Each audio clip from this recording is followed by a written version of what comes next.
Eu nasci em uma manhã silenciosa de inverno. O tempo parecia parado, como se o céu soubesse que algo difícil estava prestes a acontecer. Minha mãe mal quis me olhar quando as parteiras me entregaram a ela. As mulheres comentavam baixinho, cochichavam umas com as outras, apontando para os meus olhos puxados, meu rosto marcado por traços horizontais que não combinavam com os de ninguém da família. Cresci ouvindo que fui um erro da juventude dela, um tropeço em um caminho que ela queria perfeito. Ela dizia que eu não parecia com ninguém, que eu era uma mistura estranha, como se fosse de outro mundo.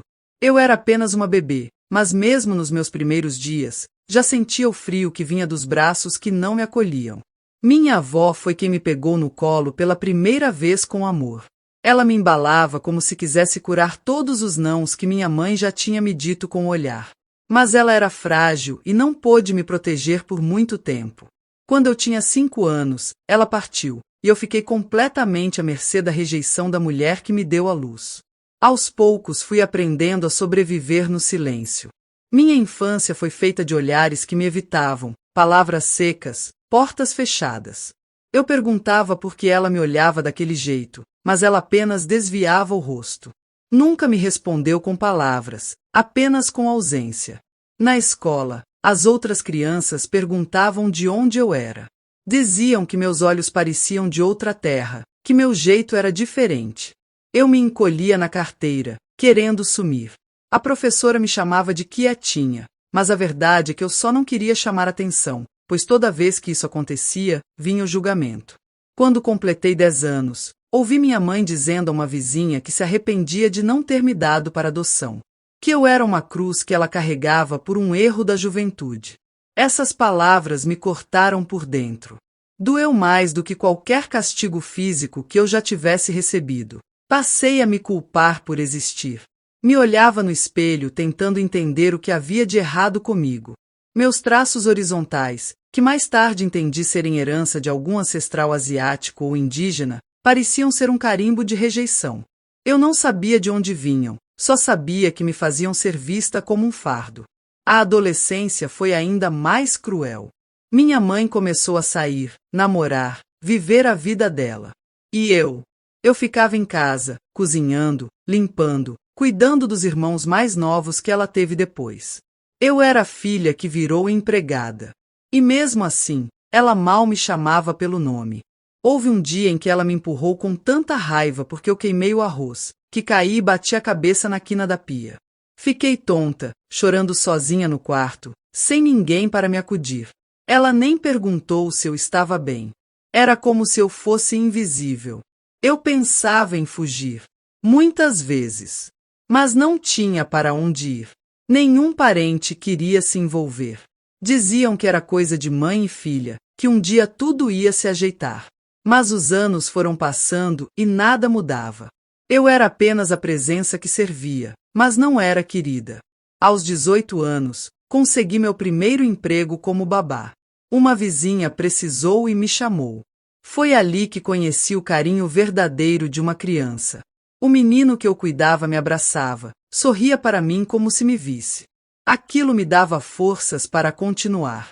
Comecei a guardar dinheiro escondida. Queria sair de casa, mas também tinha medo. Cresci sendo programada para acreditar que eu não valia nada, que ninguém me amaria. Então, mesmo com dinheiro no bolso, me faltava coragem no peito. Aos 22 anos, saí. Aluguei um quartinho no fundo de uma senhora que me tratava com carinho. Foi a primeira vez que senti um pouco de paz. Trabalhava muito, mas dormia em silêncio. Não havia gritos, nem rejeição. Nesse tempo, decidi estudar à noite. Fiz supletivo, depois consegui entrar num curso técnico. Descobri que eu era inteligente. Pela primeira vez, alguém me elogiou por isso. Eu chorava no banheiro da escola, não por tristeza, mas por gratidão. Com o tempo, me tornei assistente de enfermagem. Passei a cuidar de idosos. E foi cuidando dos outros que comecei a curar as feridas que a rejeição da minha mãe deixou em mim. Cada idoso que me chamava de filha me devolvia um pedacinho da dignidade que eu havia perdido. Nunca deixei de sentir falta de um abraço de mãe. Mesmo adulta, bem resolvida, independente, Ainda sonhava em ouvir dela um eu te amo. Mas nunca veio. E com os anos, aprendi a aceitar que nem toda mãe tem o dom de amar. Minha mãe envelheceu, mas continuava dura. Nunca me procurou, nem para saber se eu estava viva. Meus irmãos mais novos seguiram suas vidas, e eu também. Casei, tive uma filha. E aí sim, entendi o que é ser mãe de verdade. Minha filha nasceu com os mesmos traços que eu. Quando a peguei nos braços, senti como se tivesse me acolhido a mim mesma. A abracei com todo o amor que um dia desejei receber. Jurei que ela nunca sentiria o que eu senti.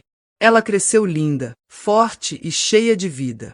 Disse um dia que amava meus olhos puxadinhos, que achava que eu parecia uma heroína dos desenhos que ela assistia. Aquilo me derreteu. Percebi que a beleza está nos olhos de quem ama, não nos olhos de quem julga. Hoje sou avó. Meus netos me chamam de vovó Sol. Dizem que sou quentinha, que meu colo é o melhor lugar do mundo. E eu choro escondido às vezes, por tudo que passei. Mas também agradeço, porque minha dor me fez ser melhor. Não guardo mágoa da minha mãe. Guardo o aprendizado. Ela me ensinou, com sua rejeição, o valor do acolhimento. E isso eu levo comigo, em cada gesto, em cada olhar, em cada abraço que dou na minha família. Tentei procurá-la algumas vezes. Quis mostrar que venci, que cresci, que me tornei alguém mesmo sem o amor dela. Mas nunca tive coragem de entrar na casa dela. Uma parte de mim ainda tem medo daquele olhar vazio. Alguns dizem que o tempo cura. Eu digo que o amor cura. O amor que a gente recebe, mas principalmente o que a gente decide oferecer, mesmo tendo sido negado. O amor que eu construí com minhas próprias mãos me salvou. Eu não sei por que minha mãe me rejeitou. Talvez porque ela mesma nunca tenha sido amada. Talvez porque meus traços lembrassem algo que ela queria esquecer. Não sei. Mas hoje, eu escolho lembrar quem me abraçou, quem me viu, quem me amou. Minha história não é de vingança, é de reconstrução. Não sou a vítima eterna, sou a mulher que renasceu das cinzas emocionais que deixaram em mim.